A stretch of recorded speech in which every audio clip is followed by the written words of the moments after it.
إن الحمد لله نحمده ونستعينه ونستغفره ونعوذ بالله من شرور أنفسنا ومن سيئات أعمالنا من يهده الله فلا مضل له ومن يضلل فلا هادي له وأشهد أن لا إله إلا الله وحده لا شريك له وأشهد أن محمدا عبده ورسوله أما بعد فإن خير الحديث كتاب الله وخير الهدي هدي محمد صلى الله عليه وعلى آله وسلم وشر الأمور محدثاتها وكل محدثة بدعة وكل بدعة ضلالة وكل ضلالة في النار.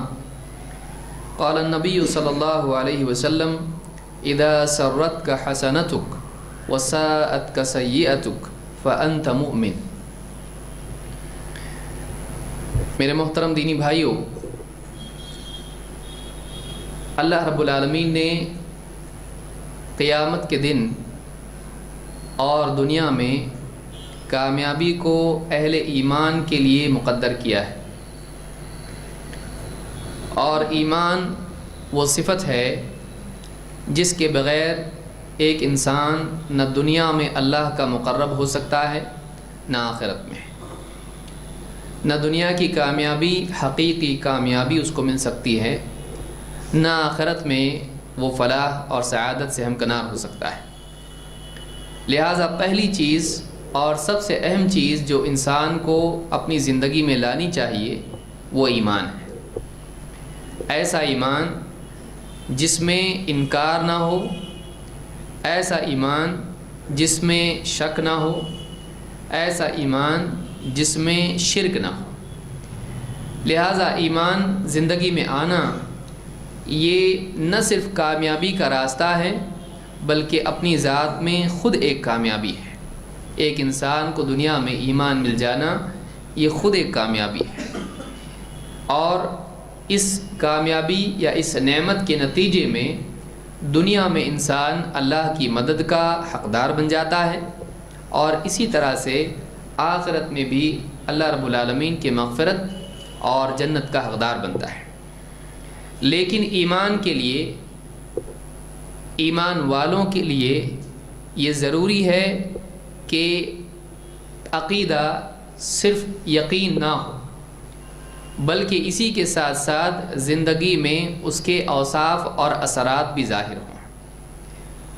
سچا ایمان جب انسان کی زندگی میں آتا ہے تو اپنے ساتھ اثرات بھی لاتا ہے۔ آپ جانتے ہیں کہ جب بارش ہوتی ہے، بارش سے پہلے ماحول ایک دم گرمی والا ہوتا ہے، لوگ گرمی سے پریشان ہوتے ہیں، لیکن جیسے ہی بارش ہوتی ہے اس کے بعد آپ ماحول دیکھیں، ہوائیں چلنے لگتی ہیں اور ماحول ایک دم اچھا ہو جاتا ہے۔ تو بارش اپنے ساتھ اپنے بعد اثرات چھوڑتی ہے، ہر موسم کے ہر چیز کے اثرات ہوتے ہیں۔ لہٰذا ایک انسان کے پاس ایمان آئے، اس کی زندگی میں ایمان ہو، وہ کفر سے ایمان کی طرف آئے، وہ انکار سے اقرار کی طرف آئے، وہ شک اور کفر سے یقین کی طرف آئے، اور اس کی زندگی میں اس کے اثرات نہ آئیں، یہ ایک مشکل چیز ہے۔ لہٰذا اپنے ایمان کا جائزہ لینا ضروری ہے کہ واقعی ہم نے صرف زبان سے مانا یا دل سے بھی مانا، اور دل سے مانا تو کتنی پختگی کے ساتھ مانا یا بس رسمی طور پر ہم مان رہے ہیں۔ تو ایمان کے لیے اوصاف ہیں، اسی لیے اللہ کے نبی صلی اللہ علیہ وسلم نے اور خود اللہ تعالیٰ نے قرآن میں اور نبی صلی اللہ علیہ وسلم نے احادیث میں مومن کے اوصاف بیان کیے ہیں کہ مومن ایسا ہوتا ہے، یہ صفت مومن میں ہوتی ہے، مومن ایسا نہیں ہوتا ہے۔ تو دونوں اعتبار سے ایمان والوں کے بارے میں قرآن و سنت میں ہم کو اوصاف ملتے ہیں۔ ہمارے لیے ضروری ہے کہ جو اوصاف بیان ہوئے ہیں وہ اپنی زندگی میں ہم لانے کی کوشش کریں، اور جن اوصاف کے بارے میں بتلایا گیا ہے کہ مومن ایسا نہیں ہوتا ہے تو ہم ان برائیوں کو اپنی زندگی سے نکالنے کی کوشش کریں۔ کیوں؟ اس لیے کہ مومن جب ایسا نہیں ہوتا ہے اور وہ چیز ہماری زندگی میں ہے تو اس سے ہمارے ایمان کو نقصان ہوگا۔ جو چیزیں ایمان کے منافی ہیں ان کے بارے میں بتلایا گیا ہے کہ مومن ایسا نہیں ہوتا ہے۔ ان حدیثوں سے معلوم ہوتا ہے کہ اگر وہ چیز ہماری زندگی میں ہے تو اس سے ہمارے ایمان کو نقصان ہوگا۔ اگر ہم چاہتے ہیں کہ ہمارا ایمان محفوظ رہے تو ان برائیوں سے بچنا ضروری ہے۔ اگر ہم چاہتے ہیں کہ ہمارا ایمان ترقی کرے اور باقی رہے تو ہم کو ان بھلائیوں کا اہتمام اپنی زندگی میں کرنا چاہیے۔ ایمان مجرد اقرار کا نام نہیں ہے، ایمان میں انسان کی پوری عملی زندگی شامل ہے۔ ایمان میں انسان کی پریکٹیکل لائف بھی آتی ہے۔ یہ نہیں کہ آپ نے کچھ باتیں مان لی بس پھر جیسا چاہیں جئیں، نہیں۔ ایمان ایک انسان کی پوری زندگی کو اپنی لپیٹ میں لے لیتا ہے۔ ایمان اپنی پوری انسان کی زندگی کو اپنے شمول میں لیتا ہے، پورا اس کا احاطہ کرتا ہے۔ اگر ایسا نہیں ہے ایمان کمزور ہے۔ اگر ایسا نہیں ہے، اگر انسان کی پوری عملی زندگی میں ایمان کے اثرات نہیں ہیں تو آدمی کا ایمان کمزور ہے۔ آئیے دیکھتے ہیں حدیث میں اللہ کے نبی صلی اللہ علیہ وسلم نے ایمان والوں کے کیا اوصاف بیان کیے ہیں۔ پہلی چیز جو پچھلے درس میں بھی ہم نے دیکھی تھی، آپ نے فرمایا اذا سرتک حسنتک وساءتک سیئتک فانت مؤمن۔ اگر نیکی سے تجھے خوشی ہو اور گناہ سے تجھے غم ہو تو تو مومن ہے۔ یعنی اگر تجھ سے نیکی ہو جائے، تجھے خوشی ہو کہ میں نے ایک نیک کام کیا، اگر تجھ سے کوئی غلطی ہو جائے، برائی ہو جائے تو تجھے غم ہو کہ مجھ سے غلطی ہوئی، اگر یہ حال تیرا ہے تو ایمان والا ہے، تو مومن ہے۔ اس حدیث کو امام احمد، ابن حبان، طبرانی، حاکم اور اسی طرح سے امام البیہقی نے اپنی کتاب شعب الایمان میں روایت کیا ہے، اور یہ حدیث صحیح ہے۔ اس حدیث سے معلوم ہوتا ہے کہ مومن اپنے اعمال کے اعتبار سے بہت حساس ہوتا ہے، سینسٹیو ہوتا ہے۔ اللہ تعالیٰ نے قرآن کریم میں جیسے فرمایا یا ایھا الذین آمنوا اتقوا اللہ ولتنظر نفس ما قدمت لغد۔ اے ایمان والو، اللہ سے ڈرو اور تم میں سے ہر ایک دیکھ لے کہ اس نے اپنے کل کے لیے کیا آگے بھیجا ہے۔ مومن کے بارے میں اللہ نے بتلایا تم میں سے ہر ایک کو چاہیے کہ جو اعمال کر کے آخرت میں بھیج رہا ہے ان اعمال کی نگرانی کرے۔ مومن اپنے اعمال کے سلسلے میں بے پرواہ نہیں ہوتا ہے، اس کی نگاہ ہوتی ہے کہ میں کیا کر رہا ہوں، اس کی نگاہ اپنی عملی زندگی پر ہوتی ہے۔ اب انسان ہے، دونوں قسم کے اعمال ایک مومن سے صادر ہوتے ہیں، نیکیاں بھی اس سے ہوتی ہیں، غلطیاں بھی ہوتی ہیں، کبھی وہ ٹھوکر کھا جاتا ہے، کبھی اللہ کے حکموں کو پورا کرتا ہے، کبھی ایسا ہوتا ہے کہ نفس کے دھوکے میں آ کر، سماج کے دباؤ میں، کسی مجبوری کے سبب یا شہوت سے مغلوب ہو کر اس سے غلطیاں ہو جاتی ہیں۔ اب جب غلطی ہوتی ہے وہ اس کو نظر انداز نہیں کرتا، جب نیکی ہوتی ہے تو نیکی اس کی زندگی میں رسمی نہیں ہوتی ہے۔ حاصل کیا ہے؟ مومن کی نیکی رسمی نہیں ہوتی ہے، اس کا شعور، اس کا احساس اتنا قوی ہوتا ہے کہ جب نیکی اس سے ہوتی ہے اس کے دل میں خوشی ہوتی ہے کہ میں نے اللہ کا ایک حکم پورا کر دیا۔ اللہ کے احکام پر عمل کرنا اور نیکی پر خوش ہونا ایمان کی علامت ہے۔ آج ہماری زندگی میں نیکیوں کا کیا حال ہے؟ نیکیاں رسمی ہو چکی ہیں، نماز پڑھ رہے ہیں، بھائی پڑھنا ہے تو پڑھے گا، نہیں پڑھیں گے تو کیا ہوگا، پڑھنا پڑے گا، سب پڑھ رہے ہیں میں بھی پڑھوں۔ آج آ رہا ہے مسجد میں آدمی، اللہ اکبر، السلام علیکم ورحمۃ اللہ، السلام علیکم ورحمۃ اللہ، باہر۔ نیکیاں رسمی بن گئی، میں نے اللہ کا ایک حکم پورا کیا، میں ایک گناہ سے بچا، میں نے یہ ذکر کیا، میں نے تلاوت کی، میں نے فلاں نیکی کی، میں نے صدقہ کیا۔ آدمی کو اس نیکی سے خوشی ہونا چاہیے. آدمی کے دل میں اللہ تعالیٰ کا شکر پیدا ہو, الحمدللہ اللہ تعالیٰ نے اس نیکی کی توفیق دی. آپ اس کو تھوڑا سا الگ سے سمجھیں تو آپ کو پھر آسانی سے سمجھے گا. مثال کے طور پر ایک آدمی اس نے بزنس شروع کیا اور اس کے پاس 50 چیزیں ہیں جو اس کو ایک مہینے کے اندر بیچنا ہے. مہینہ ختم ہو گیا, آپشن چلا جائے گا اس کا کامیابی کا. ایک مہینے کا ٹارگٹ ہے اور 50 چیزیں اس کو بیچنا ہے, کمپنی نے اس کے ذمہ دیا ہے. بتائیے اب وہ ٹارگٹ ذہن میں ہے اس کے 50.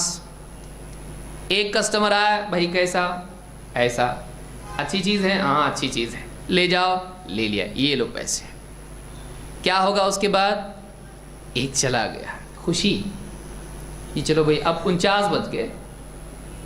ایک کسٹمر آیا, 10 لے لیا, کیا ہوگا؟ ناراض ہوگا. 10 کیسا لے لیا, ایک لینا چاہیے, نہیں, خوش ہوگا. 10 چلے گئے.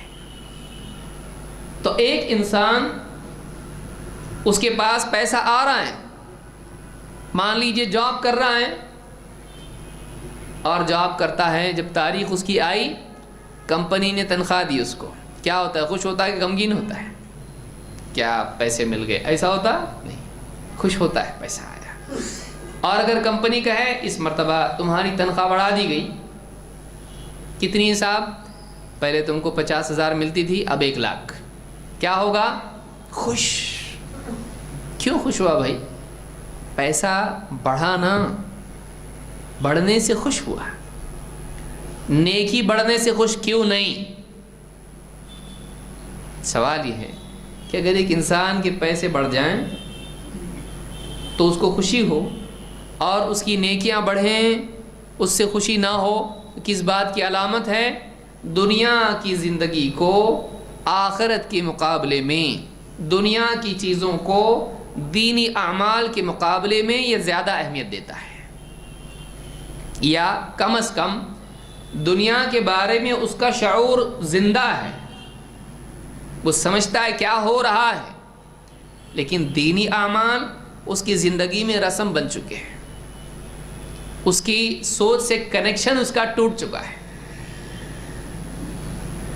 کہ ہر نیکی پر اس کے دل میں اثر پیدا ہو. ماشاءاللہ یہ کام ہو گیا, الحمدللہ, آج چلو آج کی تلاوت ہو گئی میری, چلو آج 5 نمازیں ہو گئی میری, آج چلو سنن بھی ادا کر لی میں نے, فلاں جو ہے اذکار جو ہیں تھے وہ میں نے کر لیے, ٹھیک ہے, بچوں کی تربیت بھی میں نے کر لی, بیوی کو ایک حدیث بھی سکھا دی, اور فلاں کام بھی ہو گیا, صدقہ بھی کر دیا میں نے, آج کا میرا بجٹ مکمل ہو گیا. ہے ہمارا کوئی بجٹ دن بھر کا؟ شیڈیول ہمارا ہے, کچھ چیزیں ہماری زندگی میں, یہ کام ہو گیا, آج کا دن میرا کامیاب ہے. لیکن اگر ایک انسان کے سارے ٹارگٹ آج کے پورے ہو جائے دنیا کے, خوش ہو جاتا ہے, جدھر کا ادھر ہو گیا. بیٹی کی شادی ہو گئی, فلاں کا یہ ہو گیا, اس کا قرضہ پھیر دیا, یہ اس کا یہاں کا بل بھر دیا, بچوں کی اسکول کا ہو گیا, بچہ پاس ہو گیا, سب ٹھیک, ایک دم خوش, جدھر کا ادھر ہو گیا.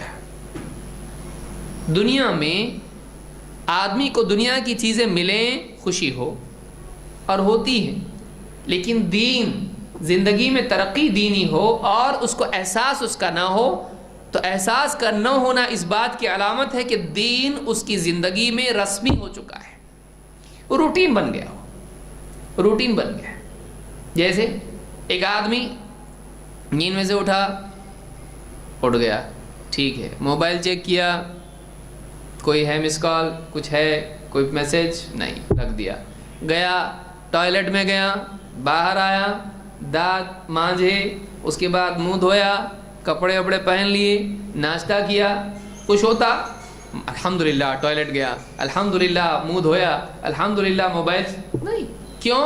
روٹین ہے, کوئی امپورٹنٹ چیز نہیں ہے, کوئی اہم چیز نہیں ہے بھائی, یہ رسم ہے, مطلب ہوتا ہی ہے, یہ کوئی خاص بات ہے, کوئی بڑی بات نہیں ہے. لیکن بڑی بات اگر اس کی زندگی میں ہو, خوش ہو جاتا ہے کہ اس کو کسی بڑے آدمی کا فون آ جائے, اب خوش ہوگا. کمپنی کا میسج آ جائیں, جلدی آؤ, تمہارا پروموشن ہو گیا ہے، ای میل چیک کیا، سعودی کا اس کو ویزا آ گیا، خوش۔ اہم چیز سے آدمی خوش ہوتا ہے، روٹین سے آدمی خوش نہیں ہوتا ہے۔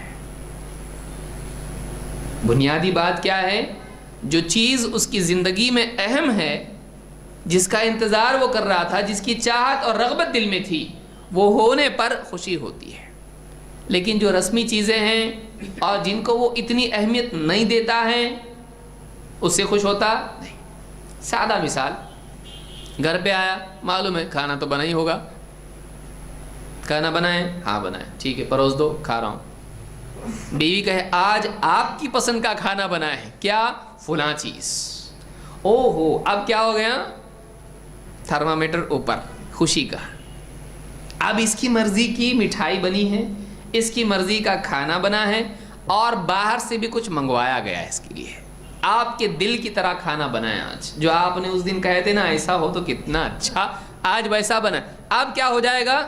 اب اس کے دل کی کیفیت الگ ہے۔ پہلے روٹین کا کھانے کے حساب سے اس کا موڈ تھا، اب روٹین نہیں، اب چاہت والا کھانا ہے۔ جس چیز کی انسان کو رغبت ہوتی ہے، وہ چیز اس کی زندگی میں آئے تو اس سے اس کو خوشی ہوتی ہے۔ لیکن جو رسمی چیزیں ہیں، اس سے اس کی زندگی میں خوشی نہیں آتی ہے، بس چل رہا ہے چل رہا ہے۔ ہم اپنا جائزہ لیں، ہماری زندگی میں دین خوشی لاتا ہے یا ہماری زندگی میں دین رسمی بن چکا ہے، روٹین بن چکا ہے؟ اگر ایسا ہے تو یہ بری علامت ہے، ہمارا ایمان بھی رسمی ہو چکا ہے۔ پھر ایمان کو رسمی بننے نہیں دینا چاہیے۔ آدمی کو چاہیے کہ آدمی کا شعور زندہ ہو، اس کی سوچ تازہ ہو، وہ جو اعمال کرتا ہے اس کا اثر اس کے قلب پر پڑے، اس کے بارے میں سوچے میں کیا کر رہا ہوں۔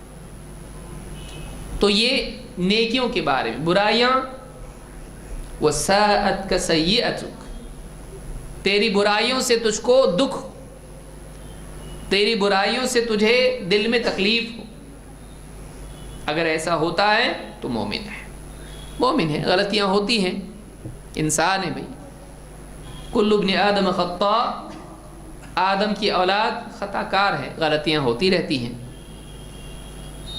گناہ ہو گیا، کیا بات ہے، کوئی بڑی بات تھوڑی ہے۔ اگر ایسا تیری زندگی میں ہے تو تو نے دین کے بارے میں حساسیت کو کھو دیا ہے، آخرت کا خوف تیرے دل سے نکل چکا ہے، اللہ کی پکڑ کا ڈر تیرے دل میں نہیں ہے، زبان پر ہے۔ اگر گناہ تیری زندگی میں ہے اور گناہ کے بعد تیری زندگی میں غم دکھ نہیں ہے تو تیری زندگی میں ایمان کمزور ہو چکا ہے، تیرا ایمان رسمی ہو چکا ہے، تیرا ایمان تازہ نہیں ہے، سخت ہو گیا تیرا دل۔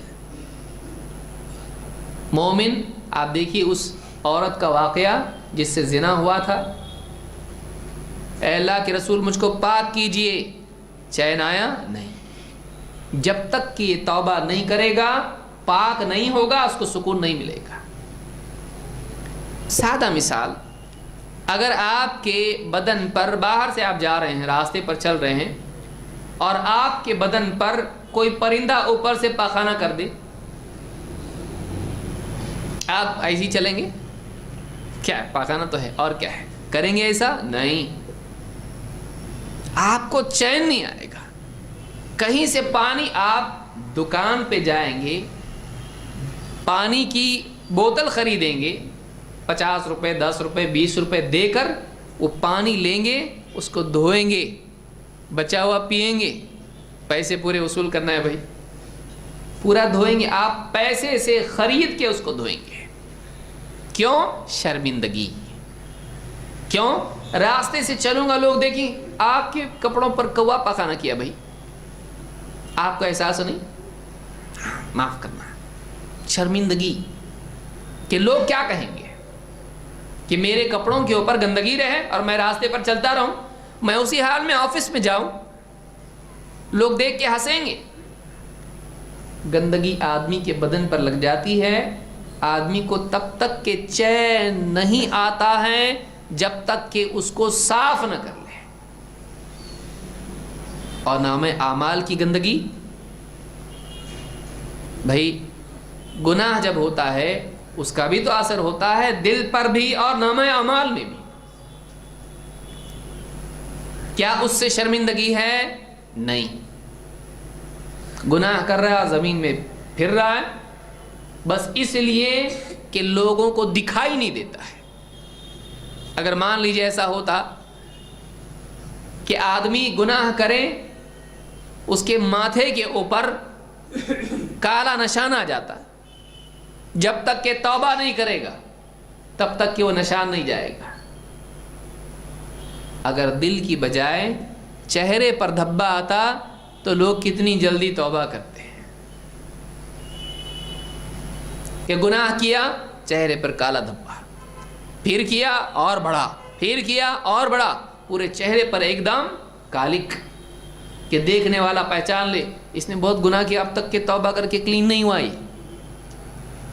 آدمی توبہ کے بغیر جیتا، صبح اٹھتے ہی پہلے توبہ کرتا، رات میں جاتے ہی پہلے توبہ کرتا، گناہ ہوا پہلے توبہ کرتا۔ کیوں؟ دھبا نہیں چاہیے۔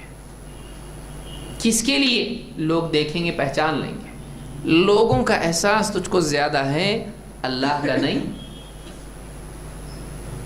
اس بات کی علامت ہے کہ تجھ کو لوگوں کا احساس زیادہ ہے، لوگوں کے سامنے ذلیل ہونے کا احساس زیادہ ہے، لیکن اللہ کے سامنے ذلیل ہونے کا احساس تجھ کو اتنا نہیں ہے۔ وَمَا قَدَرُ اللَّهَ حَقَّ قَدْرِهِ، لوگوں نے اللہ کی ویسی قدر نہیں کی جیسے کہ کرنی چاہیے تھی۔ یہ حقیقت ہے۔ اگر ایسا ہے تو ہمارا یہی حال ہے، چاہے پھر ہم اپنی زبان سے کتنے ہی ایمان کے دعوے کریں، کتنی ہی بڑی بڑی باتیں کریں، حقیقت ہوتی ہے، الفاظ سے اس کو بدل نہیں سکتے۔ اگر آج میں اس وقت کہوں الحمدللہ دن ہو گیا، ہو جائے گا؟ نہیں ہوگا۔ الفاظ سے حقائق بدلتے نہیں ہیں، صرف بول دینے سے کچھ ہوتا نہیں ہے، حقیقت رہتی ہے۔ لہٰذا یہ حدیث ہم کو بتلاتی ہے کہ اپنے ایمان کا جائزہ کیسے ہم لیں۔ اذا سرتک حسنتک وساءتک سیئتک فانت مؤمن، اگر نیکی سے تجھے خوشی ہو، اگر تیری نیکی تجھے خوش کرے اور تیری برائی تجھے غمگین کرے، پریشان کرے، تو تو مومن ہے۔ یہ حال اگر ہمارا نہیں ہے، نہ نیکی سے خوشی ہے نہ غلطی پر غم ہے، تو ہم ایمان کے کمزور درجے میں جی رہے ہیں۔ فَأَنْتَ مُؤْمِن، تو مومن ہے اگر تیرے اندر یہ بات ہے۔ یعنی مومن اپنے اچھے اور برے اعمال سے اثر لیتا ہے، خوشی اور غم اس کا دنیا کے مال و متاع سے نہیں بلکہ اس سے بڑھ کر نیکی اور گناہ سے جڑا ہوتا ہے۔ اب اس حدیث کے الفاظ کے اعتبار سے اگر ہم کہیں کہ اگر تجھے مال ملے تو خوشی ہو لیکن نیک اعمال پہ خوشی نہ ہو، اگر تجھ سے دنیا کا نقصان ہو جائے اور آخرت کے اعتبار سے تجھ سے گناہ ہو جائے، تجھے غم نہ ہو اور دنیا کے نقصان پر غم ہو، تو پھر تیرا ایمان کمزور ہے۔ لہٰذا مومن کے اوصاف میں یہ ایک وصف ہم نے آج دیکھا۔ آئیے آگے بڑھتے ہیں۔ اللہ کے نبی صلی اللہ علیہ وسلم نے مومن کے اوصاف میں ایک اور چیز بیان کی ہے، اور وہ ہے اخلاص العمل۔ اخلاص العمل للہ، اللہ کے لیے عمل کو خالص کرنا۔ مومن اپنا عمل کس کے لیے کرتا ہے؟ اللہ کے لیے۔ کیوں؟ اس کو معلوم ہے، اس کا ایمان ہے، نیکیوں کا بدلہ اللہ کے سوا کوئی نہیں دے سکتا ہے، اور ساری عبادات اور اعمال کا حقدار ایک اللہ ہے۔ ایمان اخلاص پیدا کرتا ہے، ایمان کا کمال اخلاص پیدا کرتا ہے، ایمان کی کھوٹ ریا پیدا کرتی ہے۔ آپ دیکھیے صحابہ کا تذکرہ اللہ تعالیٰ نے بیان کیا، صحابہ کا تذکرہ کیا تو کیا کہا؟ یبتغون فضلا من اللہ ورضوان. نمازیں پڑھتے ہیں رات میں، لمبی لمبی راتوں میں عبادت گزاری کا اہتمام کرتے ہیں، اور ان کا حال کیا ہے؟ یبتغون فضلا من اللہ ورضوان، اللہ کا فضل اور اس کی رضا کی طلب میں رہتے ہیں. کیوں؟ ایمان والے، کامل ایمان والے. لیکن منافقین کا حال بیان کیا تو کیا کہا نماز ہی کے سلسلے میں؟ وَإِذَا قَامُوا إِلَى الصَّلَاةِ قَامُوا كُسَالَى يُرَاءُونَ النَّاسَ. جب نماز کے لیے اٹھتے ہیں سستاتے ہوئے، کسمساتے ہوئے، جی نہیں چاہتا نماز پڑھے لیکن پڑھنا پڑے گی، بھئی کیا کریں.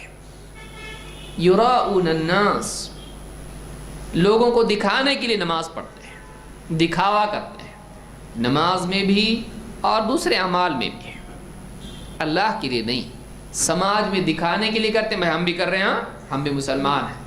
یہ منافقین کا حال ہے. تو ایمان انسان کی زندگی میں اخلاص پیدا کرتا ہے، اور جس درجے کا کمال ایمان میں آتا ہے اس درجے کا اخلاص زندگی میں آتا ہے. جس درجے کی کھوٹ ایمان میں پیدا ہوتی ہے، جس درجے کا زوال ایمان میں ہوتا ہے، اس درجے کا اخلاص کم ہو کر ریاکاری زندگی میں آتی ہے. ریاکاری اس بات کی علامت ہے کہ بندے نے اللہ کی بجائے مخلوق کو مقصود بنایا.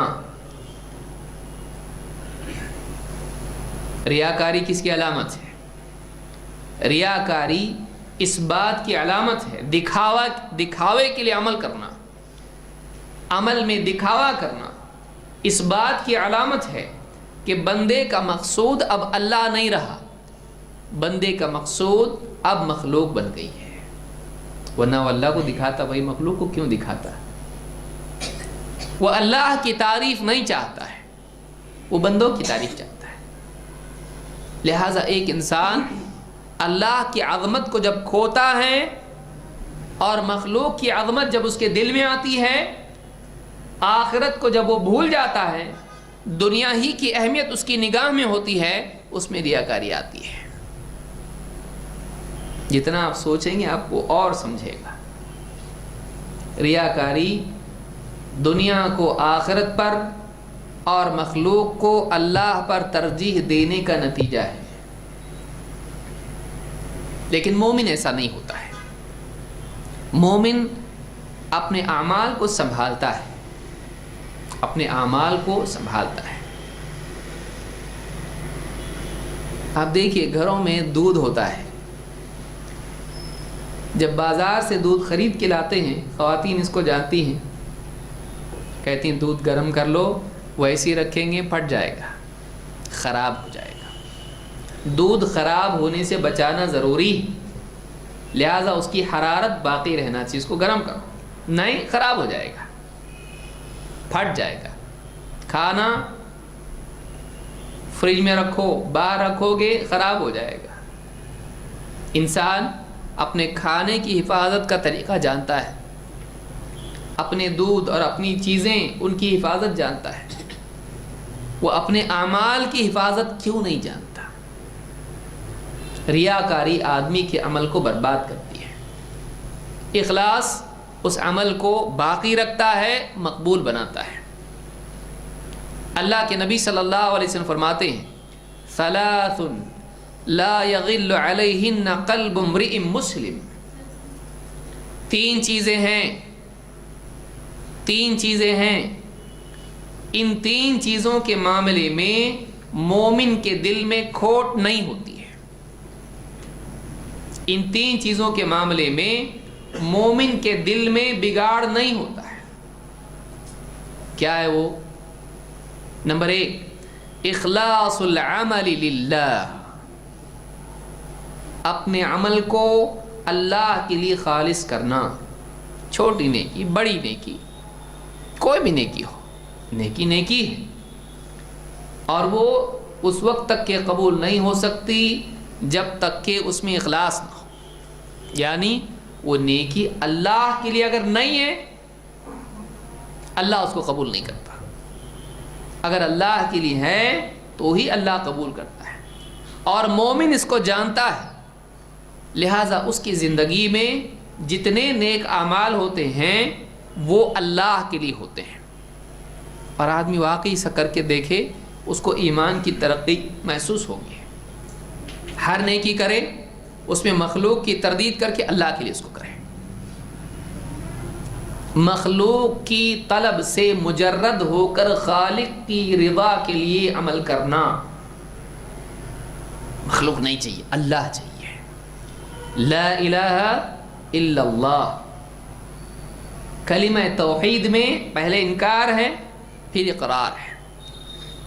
مخلوق کی ثنا, اس کی تعریف, اس کی طلب سے مجرد ہو کر, آزاد ہو کر, اس سے دور ہو کر, اس سے خالی ہو کر, اس کو چھوڑ کے پھر اللہ کی طرف آنا. اس کو اللہ چاہیے. یہ اگر عمل میں نہیں ہے تو معلوم یہ ہوا کہ ایمان میں ابھی وہ بات پیدا نہیں ہوئی جو ہونی چاہیے تھی. اس لیے کہ حدیث میں کیا آ رہا ہے, 3 چیزوں کے معاملے میں مومن کا دل کبھی کھوٹ والا نہیں ہوتا ہے. اور پہلی چیز کیا ہے, اللہ کے لیے اپنے عمل کو خالص کرنا. آدمی دن بھر میں نیکیاں کرے, ہر نیکی پر اپنے دل کا جائزہ لے. میں کس کے لیے کر رہا ہوں بھائی؟ میں نماز پڑھ رہا ہوں کس کے لیے؟ میں ذکر کر رہا ہوں کس کے لیے؟ میں تلاوت کر رہا ہوں کس کے لیے؟ میں دعا کر رہا ہوں کس کے لیے؟ میں صدقہ دے رہا ہوں کس کے لیے؟ میں دین کی گفتگو کر رہا ہوں کس کے لیے؟ میں مطالعہ کر رہا ہوں کس کے لیے؟ میں فلاں نیک عمل کر رہا ہوں کس کے لیے؟ آدمی اپنے اعمال کا جائزہ لے. جب انسان کی عبادات سے بڑھ کر اس کی عادات بھی اللہ کے لیے ہو جائیں, یہ اس بات کی علامت ہے کہ یہ اللہ کے قرب کے مقامات اور منازل کو طے کر کے آگے بڑھ رہا ہے. عبادات تو دور, اس کی عادات بھی اللہ کے لیے ہو جائیں. میرا آرام بھی اللہ کے لیے ہے, میرا کھانا بھی اللہ کے لیے ہے, میری راحت بھی اللہ کے لیے ہے. لباس کا پہننا, اچھا لباس, وہ بھی دینی غرض کے لیے ہو. ہر عمل انسان کا اللہ کی خاطر ہو جائے. تو مومن کے معاملات میں یہ معاملہ ہے کہ ان 3 چیزوں میں اس کا دل کھوٹ والا نہیں ہوتا ہے, اس میں بگاڑ نہیں ہوتا ہے. ایک, اللہ کے لیے خالص عمل کرنا, خالص اللہ کے لیے عمل. 2, وَالنُّصْحُ لِأَئِمَّةِ الْمُسْلِمِينَ, مسلمانوں کے امام, مسلمانوں کے حاکم, ان کے لیے خیر خواہی. خیر خواہی انگلش میں کیا کہتے ہیں اس کو؟ Well wishing. خیر خواہی یعنی بھلا چاہنا. کس کے لیے؟ مسلمانوں کے امام. امام سے مراد بنیادی طور پر یہ کیا ہے؟ مسلمانوں کے حاکم.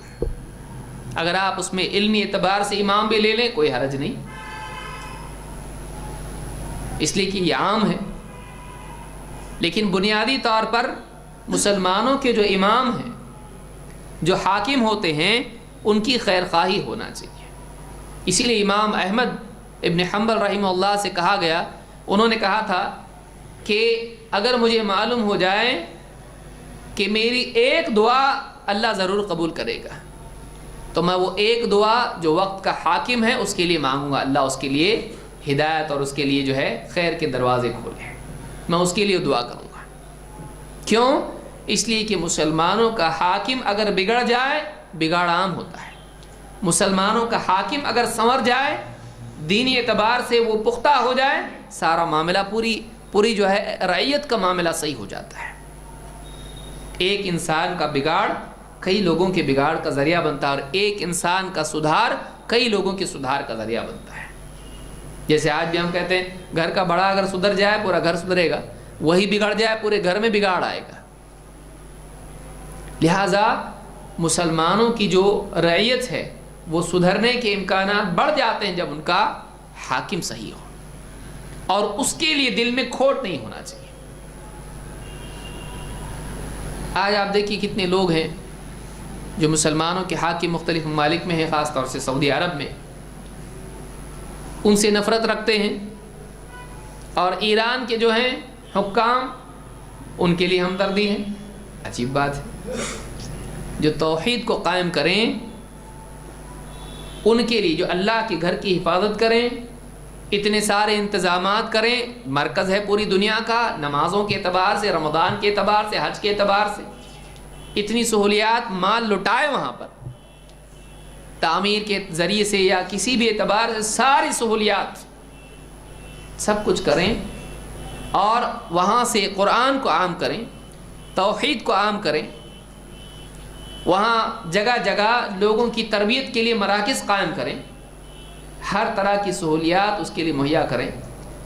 آج ان کے لیے کتنے لوگ ہیں ان کے دل میں نفرت ہے، بلکہ ان کی تکفیر کرتے ہیں۔ اور اس کے بالمقابل آپ دیکھیے ایران کے شیعہ، ان کے لیے ان کے دل میں محبت ہے، ان کے لیے ان کے دل میں ہمدردی ہے۔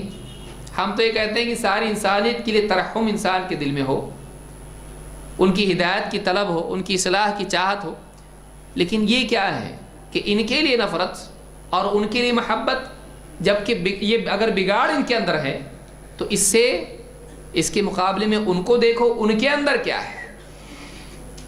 قرآن کو محرف ماننا، قرآن کو محفوظ نہیں ہے ماننا، ابو بکر و عمر رضی اللہ تعالیٰ عنہما کو گمراہ بلکہ کافر ماننا، عائشہ صدیقہ رضی اللہ تعالیٰ عنہ کی عصمت پر تہمت لگانا، صحابہ کے بارے میں عموماً تکفیر کرنا، کافر ماننا ان کو، یہ اور انہوں نے کیا کیا مسلمانوں کے لیے آج تک کیا گیا۔ آپ غور کریں کہ یہاں ایک طرف دیکھیں اور یہاں ایک دیکھیں تو یہ ایمان کہاں چلا گیا؟ مومن کا دل مسلمانوں کے حاکم کے لیے کھوٹ اس میں نہیں ہوتی ہے، اگر ہے تو ایمان کی خرابی ہے، ایمان میں کھوٹ ہے۔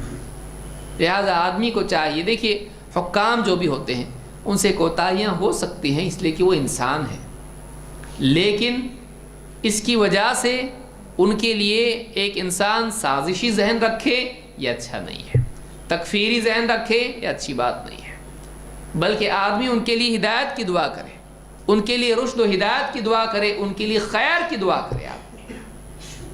ہاں اگر نصیحت کا موقع ہے نصیحت بھی کرے، اگر اس درجے کا تو ہے کہ تو نے اپنے گھر کو سدھارا ہے تو پھر ان کو بھی سدھارنے کی کوشش کر۔ ہے گھر اور بستی سدھارنے کی تو اوقات نہیں ہے، اور رائے حکومتوں کی اصلاح کی ہے۔ جو آدمی چھوٹے میں فیل وہ بڑے میں کامیاب ہوگا نہیں۔ چھوٹی سی دکان نہیں چلا سکتا ہے، پورا مال اس کے ہاتھ میں دیں گے، پوری کمپنی اس کے ہاتھ میں دیں گے، جس کے ریزیومے میں ہے کہ اس نے چھوٹی سی دکان تھی وہ بھی فیل کر دی، کوئی دے گا اس کو؟ نہیں۔ کہ جو چھوٹے میں ناکام ہے بڑے میں کامیاب کیسے کریں گے، اس کو بڑی ذمہ داری کیسے دیں گے؟ تو دوسری صفت جو مومن کی بتلائی، مسلمان حاکموں کے سلسلے میں اس کے اندر خیرخواہ ہوتی ہے، خیرخواہی ہوتی ہے۔ اپنے سے اوپر جو لوگ ہیں ان کے لیے وہ سازشی نہ ہو، بلکہ ان کے لیے وہ بھلائی چاہنے والا۔ آج عام طور سے سماج میں آپ دیکھیں گے ایک آدمی کسی کے ماتحت ہے اس کے لیے سازش کرتا ہے، وہ ایسا نہیں ہونا چاہیے۔ آدمی اپنے اوپر جو ہیں ان کے لیے خیرخواہ ہو، دینی اعتبار سے، دنیا اعتبار سے، جو بھی اس کے سرپرست ہیں ان کے لیے وہ خیرخواہ ہو، بھلا چاہنے والا ہو، ان کا تعاون کرنے والا، ان کو نصیحت کرنے والا اور ان لوگوں کی اصلاح کی کوشش کرنے والا۔ سازش کرنے والا، مخالفت کرنے والا، دشمنی کرنے والا، لعنتیں کرنے والا، تکفیر کرنے والا، تبدیع کرنے والا نہیں، ایسا نہیں ہونا چاہیے۔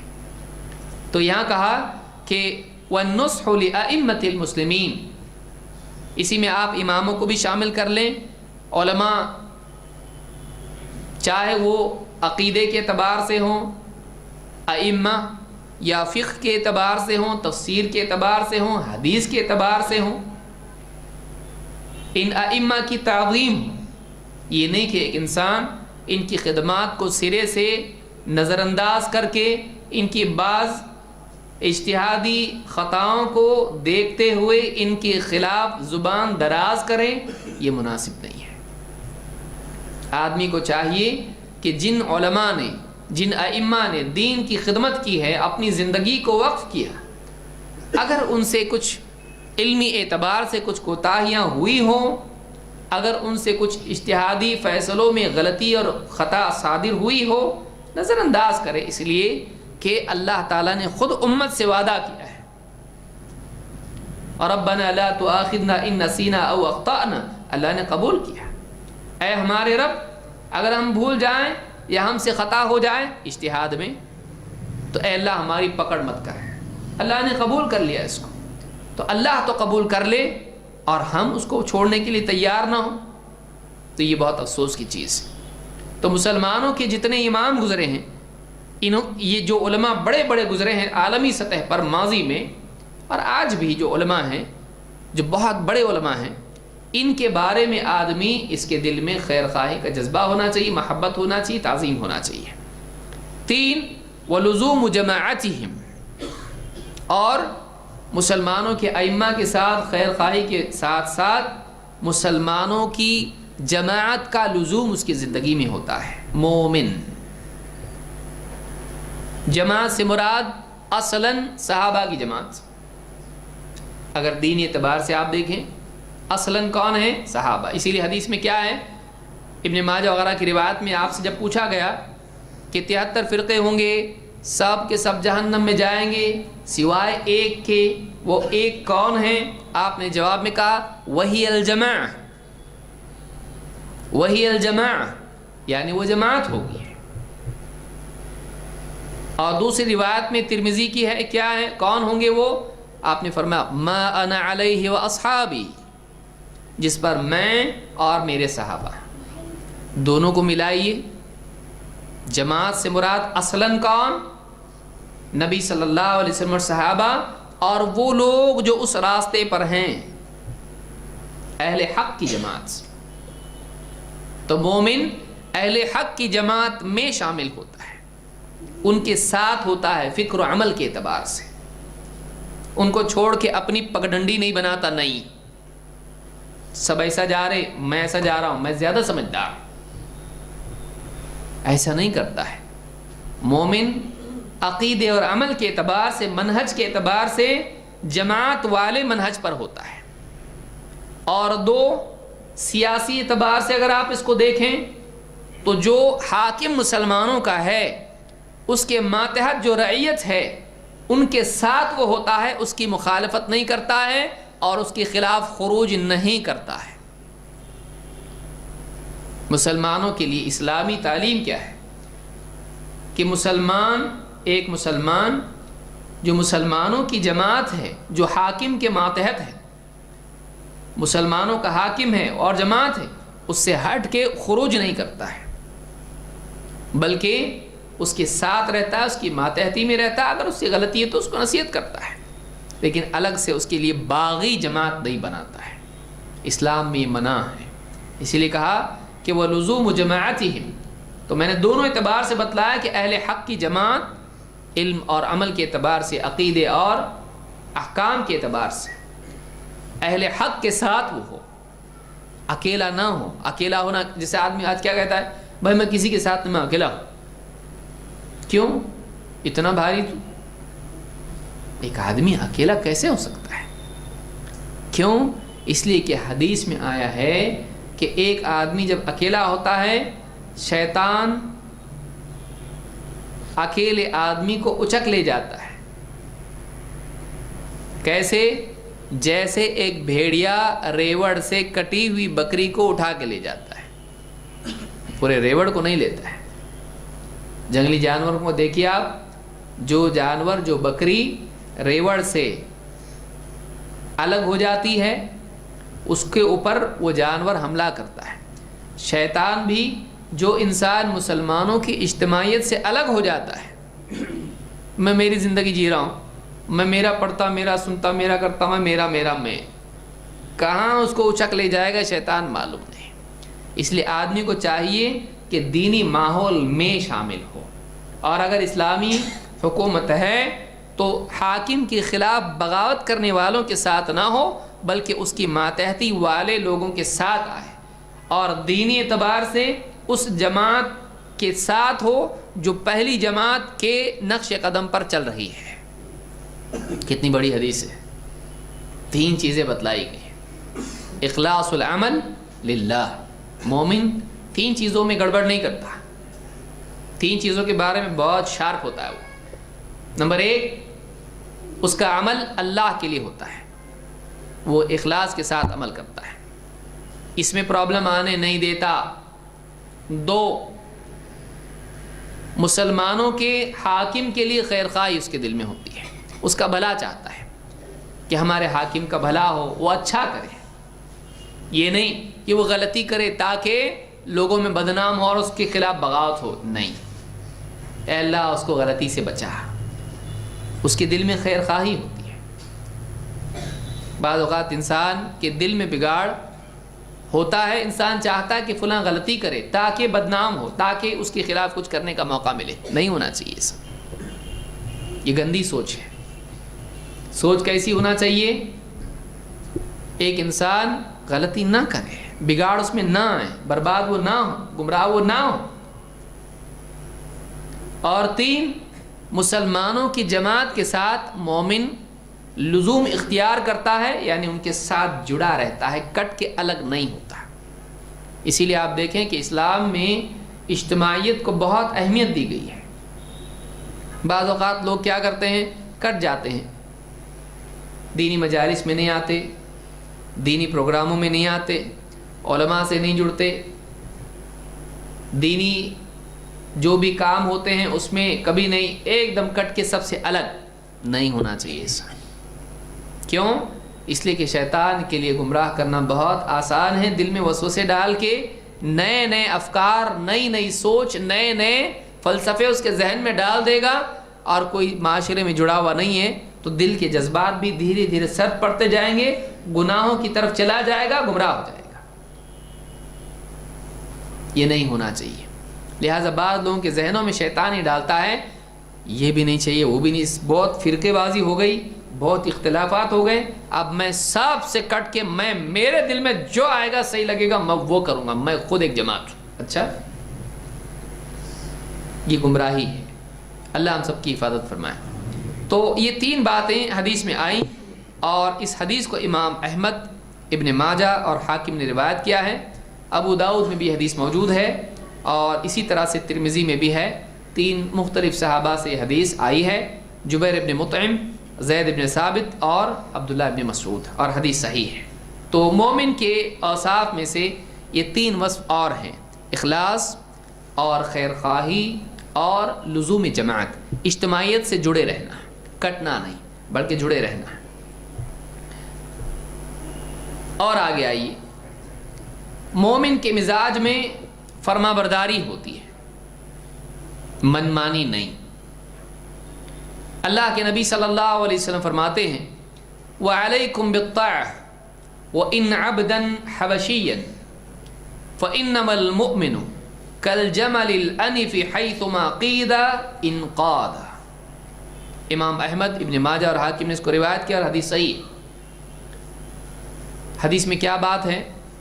وَعَلَيْكُمْ بِالطَّاعَةِ وَإِنْ عَبْدًا حَبَشِيًّا، ضروری ہے کہ تم فرما برداری کرو، چاہے تمہارے اوپر ایک حبشی غلام کو امیر بنایا جائے، کسی لشکر میں بھیج رہے ہیں، کسی سفر میں بھیج رہے ہیں، کسی کام سے بھیج رہے ہیں، اصول یہ ہے، اللہ کے نبی صلی اللہ علیہ وسلم کا طریقہ یہ ہے کہ سفر میں اگر لوگ جا رہے ہیں کسی دینی کام سے یا کسی بھی اعتبار سے، ان پر ایک امیر ہو، اور جو مسافر ہیں ان کے لیے ضروری ہے کہ اس کی بات کو مانیں۔ تو آپ نے کیا فرمایا کہ تمہارے لیے، کیونکہ یہ خلیفہ کی بات نہیں ہو رہی ہے، غلام خلیفہ نہیں بنتا ہے، وَإِنْ عَبْدًا حَبْشِيًّا، الْأَئِمَّةُ مِنْ قُرَيْشٍ، امام قریش میں سے ہوں گے، حاکم قریش میں سے ہوں گے، تو یہاں پر جو ہے کوئی سریہ یا کوئی غزوے کے لیے سریہ کے لیے لوگوں کو بھیجا جائے، سفر میں بھیجا جائے، دینی سفر چاہے کسی بھی اعتبار کا سفر ہو، اس پر ایک امیر بنایا جائے، تو آپ نے فرمایا تمہارے لیے ضروری ہے کہ تم اپنے امیر کی بات مانو، چاہے وہ ایک حبشی غلام کیوں نہ ہو، کالا کلوٹا غلام ہے، وہ بھی اگر تم پر امیر بنتا ہے اس کی ماننی پڑے گی۔ کیوں؟ اس لیے کہ مومن کا مزاج ماننے والا ہوتا ہے۔ آپ نے فرمایا فَإِنَّمَا الْمُؤْمِنُ كَالْجَمَلِ الْأَنِفِ، اس لیے کہ مومن ایک ایسے اونٹ کی طرح ہوتا ہے جس کی ناک میں نکیل ڈالی ہوئی ہو۔ رسی جو ہوتی ہے کنٹرول کرنے کے لیے، لگام ہم اپنی زبان میں بولتے ہیں، جانوروں کو کنٹرول کرنے کے لیے کیا ہوتی ہے؟ لگام ہوتی ہے۔ تو مومن ایسے اونٹ کی طرح ہوتا ہے جس کے نکیل ہو، اور حیثما قید انقاد، اس کا حال ہی ہوتا ہے کہ جیسے اونٹ ہے، اونٹ کو جہاں لے جایا جائے وہ جاتا ہے۔ بچہ بھی اگر رسی پکڑ کے اونٹ کی لے جائے کہیں، جاتا ہے کہ نہیں جاتا ہے؟ جاتا ہے۔ جس کے ہاتھ میں رسی ہوگی اس کے پیچھے وہ جائے گا۔ لہذا مومن ایسا ہوتا ہے کہ اس پر جو ذمہ دار ہو اس کے ماتحت وہ چلتا ہے، جہاں وہ لے جایا جاتا ہے۔ ہاں اگر گناہ میں لے جائے گا تو، اگر اونٹ کو آگ میں لے جائیں گے جائے گا؟ نہیں جائے گا۔ اگر گناہ کی طرف لے جائیں نہیں جاتا، لیکن اس میں ماتحتی کا مزاج ہوتا ہے۔ آج امت میں یہ مزاج کم ہو گیا ہے یا نہیں کے برابر ہے۔ کوئی ایک آدمی بھی دوسرے کے انڈر میں چلنے کے لیے تیار نہیں ہے،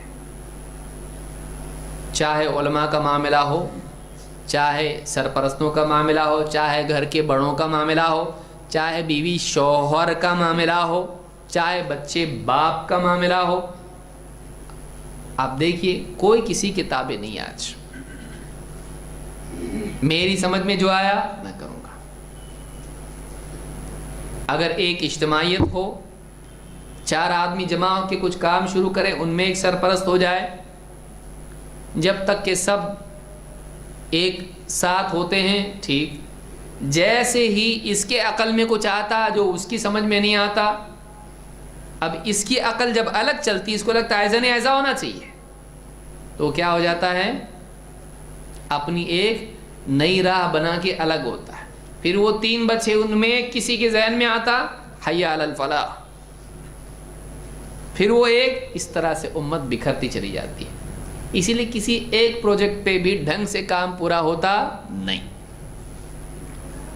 مثلا مسجد بنانے کے لیے 100 لوگ جمع ہوئے، 10 لوگ جمع ہوئے، ٹھیک، سب مل کے شروع ہوئے، اس کے بعد کچھ کھٹک جاتی بات، ٹرسٹ میں کون ہوگا، یہ کیسا ہوگا، اس کے دماغ میں آتا ایسا نہیں ایسا ہونا چاہیے، اس کے دماغ میں آتا ایسا نہیں، پھر یہ الگ ہو جاتا ہے، الگ ہو جاتا ہے، ایک دم دشمن بن جاتا ہے، اور سٹے یہی لے کے آتا۔ مسجد کی تعمیر کے اوپر سٹے کون لاتا؟ یہ لاتا، یہ لوگ صحیح نہیں ہیں، یہ لوگ فراڈ ہے، یہ لوگ ایسے ہیں۔ کوئی ادارہ بنتا ہے، مدرسہ بنتا ہے، یہ ایسا وہ ایسا، 4 آدمی الگ، آدھے ادھر مل کے لڑتے رہتے، پڑھائی گئی آسمان میں۔ کسی بھی ادارے میں آپ دیکھیں، دعوتی کام کریں گے، 10 لوگ جمع ہو کے کوئی کام کریں، خدمت دین کی، لوگوں کو ہدایت کی طرف بلائیں، اس کی عقل میں آتا ہے، اس کی عقل میں آتا ہے، 4 آدمی ادھر 4 آدمی ادھر ہے۔ کیوں نہیں ہے ایسا؟ تابعداری کا مزاج نہیں ہے، تابعداری کا مزاج نہیں ہے، ماتحتی کا مزاج نہیں ہے۔ میں کسی کے ماتحت کیوں رہوں بھائی؟ میرے جو جی میں آئے گا میں کروں گا۔ کیوں؟ اس لیے کہ میری سوچ مقدس ہے، میری سوچ ہمیشہ صحیح ہوتی ہے، میں کبھی غلط نہیں سوچتا۔ یہ اور بات ہے کہ دنیا کے معاملے میں ہمیشہ فیل ہوتا ہوں، لیکن جب دین کا معاملہ آتا ہے میں کبھی غلط نہیں سوچتا ہوں۔ یہ اور بات ہے کہ مجھے قرآن و سنت کا کچھ علم نہیں ہے، لیکن میری رائے دین کے بارے میں ہمیشہ صحیح ہوتی ہے۔ رائے دینے کے لیے علم ضروری تھوڑی نہ ہے۔ آدمی رائے دینے لگے، علماء کو رائے دیتا ہے۔ کتنے لوگ دیکھیں گے ان کو پجامے کا ناڑا سے ہی باندھنے آتا نہیں ہے، علماء نے ایسا کرنا چاہیے. بہت بہت شکریہ آپ کی رائے کا. عوام نے کیا کرنا چاہیے ذرا اس پہ بھی کچھ بولو. آدمی رائے دینا ہے، حاکم کو رائے دیتا ہے، علماء کو رائے دیتا ہے. اس کو الف پڑھنے نہیں آتا ہے، معلوم نہیں ابھی الف کے اوپر نقطہ ہے کہ نہیں ہے، لیکن مدرسے کے علماء، مدرسوں میں ایسا ہونا چاہیے، ماڈرن ایجوکیشن ہونا چاہیے، یہ ہونا چاہیے. ہر ایک کے لیے یعنی آدمی کے پاس رائے ہے. کیوں؟ وہ اپنی سوچ کو ایک دم ہائی سمجھتا. کوئی آدمی کیوں سمجھے بھائی میں چھوٹا ہوں، موقع ہے بڑا سمجھنے کا تو بھی چھوٹا کیوں سمجھے؟ اور کوئی خرچ کرنا پڑتا ہے. اگر آدمیوں سے کہا جائے کہ آپ اپنے آپ کو جس لیول کا سمجھتے ہیں اس لیول کا بل بھرنا پڑے گا، مانے گا کوئی آدمی اپنے آپ کو بڑا؟ آپ جس لیول کے اس لیول کا پیسہ آپ کو دینا پڑے گا. نہیں بھائی میں تو بہت چھوٹا آدمی، میں کیا ہوں، میں ناچیز ہوں بولے گا، یعنی زیرو. یہ آدمی ہے. تعجب ہوتا ہے جب لوگ، ایسے لوگ جن کو کچھ سمجھ نہیں ہوتی ہے اور اپنی رائے پر اصرار کرتے ہیں، میں جو سمجھا وہی صحیح، اس پہ لڑنے مرنے کے لیے تیار ہو جاتے ہیں. یہ انانیت ہے، یہ خود پسندی ہے. اور آخری دور میں اللہ کے نبی صلی اللہ علیہ وسلم نے بتلایا تھا کہ یہ بیماری ہوگی ہے، اور آپ نے مہلکات میں سے اس کو بیان کیا ہے. ایک آدمی کو برباد کرنے والی چیز ہے، ان میں سے ایک یہ بھی ہے کہ اعجاب المرء بنفسہ، ایک انسان کا اپنے اوپر فخر کرنا. میں ہوں، میں تو میں ہوں، میرے جیسا کوئی ہے کیا، میرے جیسا کوئی دنیا میں پیدا نہیں ہوا، نہ ہوگا، نہ ہوا. تو انسان اپنے کو اتنا اونچا سمجھتا ہے کہ واقعی یعنی اس کو اپنی حیثیت معلوم نہیں ہوتی ہے، اور پھر اس بنیاد پر وہ کسی کے ماتحت نہیں ہوتا. ہر آدمی جو اس کی رائے سے ٹکراتا ہے اس کو رد کر دیتا ہے. یہ مزاج سلف میں نہیں تھا، اور یہ مزاج صحیح نہیں ہے.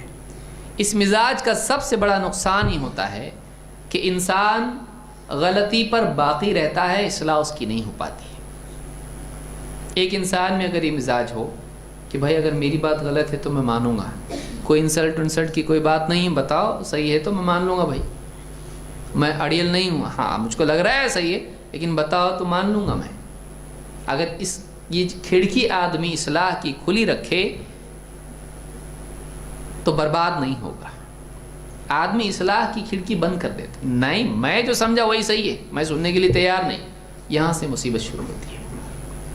ماتحتی کا مزاج کیوں نہیں؟ اس لیے کہ انسان اپنے کو اعلیٰ سمجھتا ہے اور اپنی سوچ کو صحیح سمجھتا ہے، اسی لیے ماتحتی نہیں آتی. میں کسی اور کے انڈر میں کیوں چلوں، میں تو کیپٹن ہی رہوں گا، بس میں ماتحت نہیں رہوں گا.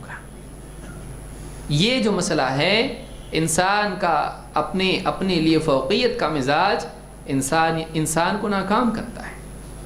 مومن ایسا نہیں ہوتا ہے. مومن اتھارٹی کو ریکگنائز کرتا ہے. مومن اپنے اوپر جو عہدہ ہے، اپنے اوپر جو سرپرست ہیں ان کی سرپرستی کو قبول کرتا ہے. آپ بڑے میں چھوٹا، بس آپ بولیں گے تو میں مانوں گا، چاہے اس کے پاس اتنا علم ہو، چاہے اس سے زیادہ ہو، لیکن وہ اگر اس کے اوپر ذمہ دار ہے اس کی بات مان کے چلنا پڑے گا، ورنہ نہیں ہو سکتا ہے. آپ دیکھیے اللہ کے نبی صلی اللہ علیہ وسلم نے لشکر بھیجا، اس میں اسامہ بن زید کو امیر بنایا اور دوسرے کئی صحابہ تھے اس میں، یہ عمر بھی کم تھی ان کی، لیکن ان کے ساتھ کئی صحابہ جوڑ دیے. ان لوگوں نے بغاوت کی نہیں. کئی لشکروں میں خالد نے ولید ہیں اور ان سے پرانے صحابہ ان کے انڈر میں ہیں. خالد نے ولید بہت بعد میں ہی مان لائے. تو یہ مزاج مومن کا ہوتا ہے کہ وہ ماتحتی کو قبول کرتا ہے. اگر یہ مزاج ہو تو مسلمانوں کی تاریخ بدل سکتی ہے، لیکن یہ ہوتا نہیں ہے. سب مل کے کام کریں گے، بہت اچھا. اب ہیڈ کون بنے؟